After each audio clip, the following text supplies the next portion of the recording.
Hello viewers, ఈరోజు tasty and healthy గోధుమ రవ్వ టిఫిన్ని ఎలా ప్రిపేర్ చేయాలో చూపిస్తాను. బొంబాయి రవ్వ కన్నా గోధుమ రవ్వ చాలా ఆరోగ్యానికి మంచిది. వీడియో పూర్తిగా ఎక్కడ కూడా స్కిప్ చేయకుండా చూడండి.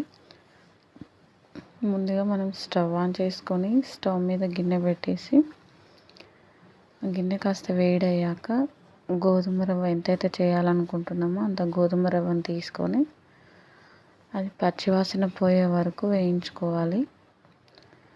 నేనైతే బొంబాయి రవ్వను కూడా ఇలాగే వేయించి చేసుకుంటాను. ఇలా మీడియం ఫ్లేమ్లోనే పెట్టుకొని వేయించుకోవాలి. హై ఫ్లేమ్లో పెడితే మాడిపోతుంది. ఇది గోధుమ రవ్వ అనేది మనకి ఫ్రై అయ్యాక కాస్త కలర్ అనేది చేంజ్ అవుతుంది. చూసారు కదా, ఇలా వేగిన గోధుమ రవ్వను ఒక ప్లేట్లో తీసుకొని పక్కన పెట్టేసుకోవాలి. ఇప్పుడు నేనైతే అదే గిన్నెని యూజ్ చేస్తున్నాను గోధుమ రవ్వ చేయడానికి. ఇప్పుడు అదే గిన్నెలో మీకు తాలింపుకు సరిపడా నూనెను పోసుకోవాలి. నూనె కాస్త వేడయ్యాక తాలింపు గింజలు, పచ్చిమిర్చి, కరివేపాకు వేసుకోవాలి.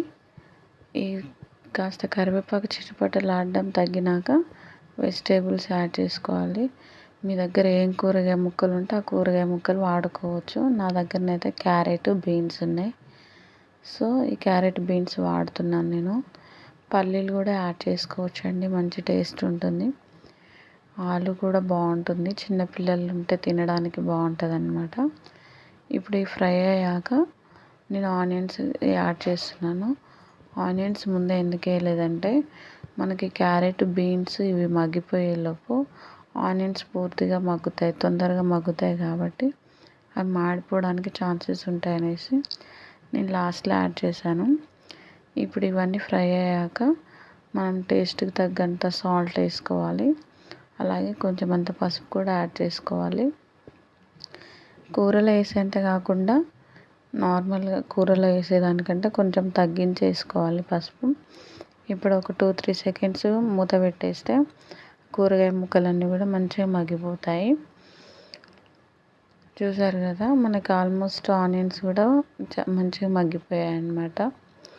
ఇప్పుడు మీరు ఇది గోధుమ రవ్వ ఉడకడానికి ఎన్ని గ్లాసుల వాటర్ అవసరమవుతుందో మీరు తీసుకున్న క్వాంటిటీని బట్టి అన్ని గ్లాసుల నీళ్ళు యాడ్ చేసుకోండి. సేమ్ రైస్కి అయితే ఎలా పెడతామో వాటర్ అలాగే గోధుమ రవ్వకి యాడ్ చేసుకోవాలన్నమాట. లేదంటే గోధుమ రవ్వ అనేది ఉడకపోకుండా తినడానికి ఇబ్బందిగా ఉంటుంది, టేస్ట్ కూడా బాగుండదు. గోధుమ రవ్వ మనకి ఎంత మంచిగా ఉడికితే అంత బాగుంటుంది. ఈ వాటర్ అనేది మసలాలి. చూసారు కదా, ఇలా మసిలినాక ఒకసారి సాల్ట్ టెస్ట్ చేసుకొని ఆ సాల్ట్ సరిపోయిందా లేదా చూసుకున్నాక గోధుమ రవ్వని యాడ్ చేసుకోండి. ఇలా గోధుమ రవ్వని యాడ్ చేశాక ఒకసారి పూర్తిగా కలపాలన్నమాట. కలిపినాక మీడియం ఫ్లేమ్లోనే స్టవ్ను ఉంచేసుకొని గోధుమ రవ్వ ఉడికే వరకు మనం క్యాప్ పెట్టేసుకోవాలి.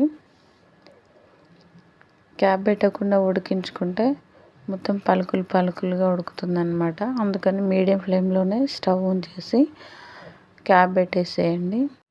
5 మినిట్స్ తర్వాత మనకి గోధుమ రవ్వ అనేది ఇలా ఉడుకుతుంది.